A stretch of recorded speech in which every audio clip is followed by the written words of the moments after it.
సామెతల గ్రంథము 8వ అధ్యాయం. జ్ఞానము ఘోషించుచున్నది, వివేచన తన స్వరమును వినిపించుచున్నది. త్రోవ ప్రక్కను రాజవీధుల మొగలలోను నడి మార్గములలోను అది నిలుచుచున్నది. గుమ్మముల యొద్దను పురద్వారముల నొద్దను పట్టణపు గౌనుల యొద్దను నిలువబడి అది ఎలాగూ గట్టిగా ప్రకటన చేయుచున్నది.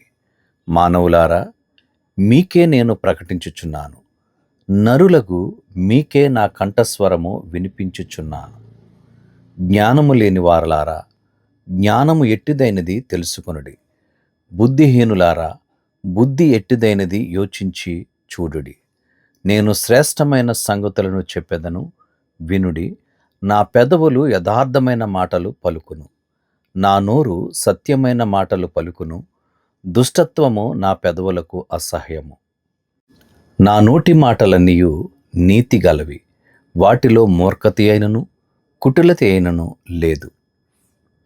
అవన్నీయు వివేకికి తేటగాను తెలివినొందిన వారికి యథార్థముగాను ఉన్నవి.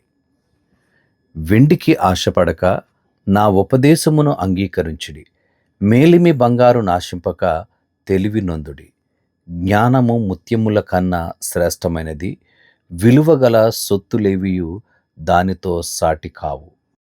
జ్ఞానమును నేను చాతుర్యమును నాకు నివాసముగా చేసుకొని ఉన్నాను. సదుపాయములు తెలుసుకొనుట నా చేతనగును. యెహోవాయందు భయభక్తులు గలిగియుండుట చెడుతనమును అసహ్యించుకొనుటయే.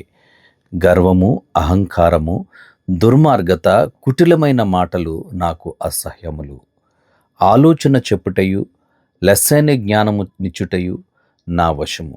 జ్ఞానాధారము నేనే, పరాక్రమము నాదే. నా వలన రాజులు ఏలుదురు, అధికారులు న్యాయమును బట్టి పాలన చేయుదురు. నా వలన అధిపతులను లోకములోని గనులైన న్యాయాధిపతులందరూ ప్రభుత్వము చేయుదురు. నన్ను ప్రేమించు వారిని నేను ప్రేమించుచున్నాను. నన్ను జాగ్రత్తగా వెతుకువారు నన్ను కనుగొందురు. ఐశ్వర్య ఘనతలును స్థిరమైన కలిమియు నీతియు నా యొద్దనున్నవి. మేలిమి బంగారము కంటెను అపరంజి కంటెను నా వలన కలుగు ఫలము మంచిది. ప్రశస్తమైన వెండి కంటే నా వలన కలుగు వచ్చుబడి దొడ్డది.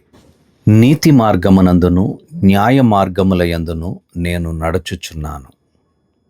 నన్ను ప్రేమించు వారిని ఆస్తికర్తలుగా చేయుదును, వారి నిధులను నింపుదును. పూర్వకాలమందు తన సృష్టి ఆరంభమున తన కార్యములలో ప్రథమమైన దానిగా యెహోవా నన్ను కలుగజేసెను. అనాది కాలము మొదలుకొని మొదటి నుండి భూమి ఉత్పత్తి అయిన కాలమునకు పూర్వము నేను నియమింపబడితిని. ప్రవాహ జలములు లేనప్పుడు, నీళ్లతో నిండిన ఓటలు లేనప్పుడు నేను పుట్టితిని. పర్వతములు స్థాపింపబడక మునుపు, కొండలు పుట్టక మునుపు, భూమిని దాని మైదానములను ఆయన చేయక మునుపు, నేల మట్టిని రవ్వంతయు సృష్టింపక మునుపు నేను పుట్టితిని. ఆయన ఆకాశ విశాలమును స్థిరపరిచినప్పుడు, మహాజలముల మీద మండలమును నిర్ణయించినప్పుడు నేనక్కడ నుంటిని. ఆయన పైన ఆకాశమును స్థిరపరిచినప్పుడు, జలధారలను ఆయన బిగించినప్పుడు, జలములు తమ సరిహద్దులు మేరకుండినట్లు ఆయన సముద్రమునకు పొలిమేరను ఏర్పరిచినప్పుడు, భూమి యొక్క పునాదులను నిర్ణయించినప్పుడు, నేను ఆయన యొద్ద ప్రధాన శిల్పినై అనుదినము సంతోషించుచు నిత్యము ఆయన సన్నిధిని ఆనందించుచు నుంటిని. ఆయన కలుగజేసిన పరలోకమును బట్టి సంతోషించుచు నరులను చూచి ఆనందించుచు నుంటిని. కావున పిల్లలారా, నా మాట ఆలకించుడి. నా మార్గములను అనుసరించువారు ధన్యులు. ఉపదేశమును నిరాకరింపక దానిని అవలంబించి జ్ఞానులయ్యుండుడి. అనుదినము నా గడప యొద్ద కనిపెట్టుకొని, నా ద్వారబంధముల యొద్ద కాచుకొని నా ఉపదేశము వినువారు ధన్యులు. నన్ను కనుగొనువాడు జీవమును కనుగొనును, యెహోవా కటాక్షము వానికి కలుగును. నన్ను కనుగొనని వాడు తనకే హాని చేసుకొనును. నాయందు అసహ్యపడు వారందరూ మరణమును స్నేహించుదురు.